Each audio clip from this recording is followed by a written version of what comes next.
রাত পোহালে সার্বজনীন শারদোৎসব। খোয়াই রামচন্দ্রঘাটের টিএসআর ৬ষ্ঠ ব্যাটালিয়নের সদর দপ্তরে এবার শারদ প্যান্ডেল গড়ে তোলা হচ্ছে মুম্বাইয়ের ছত্রপতি শিবাজি রেল টার্মিনাসের অনুকরণ। দেশের একটি সুপ্রাচীন ঐতিহ্যবাহী স্থাপনা মুম্বাই এই ছত্রপতি শিবাজি রেল টার্মিনাস। এটি নাকি দেশের সর্বপ্রথম রেল স্টেশন। খোয়াই মহকুমার পূর্ব রামচন্দ্রঘাটের টিএসআর ৬ষ্ঠ ব্যাটালিয়নের সদর দপ্তরে এখন ব্যস্ততা রীতিমতো তুঙ্গে। দিনরাত এক করে শারদ প্যান্ডেল সাজিয়ে তোলার ব্যস্ততম মুহূর্ত পার করেছেন ব্যাটালিয়নের বিভিন্ন পদমর্যাদার ছোট বড় আধিকারিক থেকে শুরু করে জওয়ানরা। রামচন্দ্রঘাটে টিএসআর ৬ষ্ঠ ব্যাটালিয়নের সদর দপ্তরে শারদ প্রতিমা নির্মাণ করেছেন চেব্রির নির্মল রুদ্রপাল। তিনি জানান, এবারের ব্যাটালিয়নের অফিসার আর জওয়ানদের চাঁদার অর্থে সম্পূর্ণ হবে তাদের শারদ উৎসবের আয়োজন।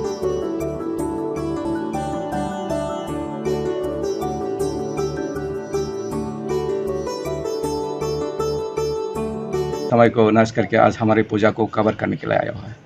एक्चुअली हमारे जो 6 बैटलियन रामचंद्रघाट में 2010 से हम लोग दुर्गा पूजा करते आ रहा है, तो हर साल की तरह इस साल में भी हम लोग दुर्गा पूजा करने जा रहा है।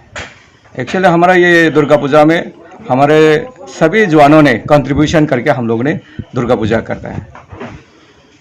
और आखिर में मैं बोलना चाहूँगा खोवाई डिस्ट्रिक्ट के सभी नागरिक जन को, साथ में त्रिपुरा की सभी जनगण को हमारे पूजा में आने के लिए आमंत्रित करता हूँ।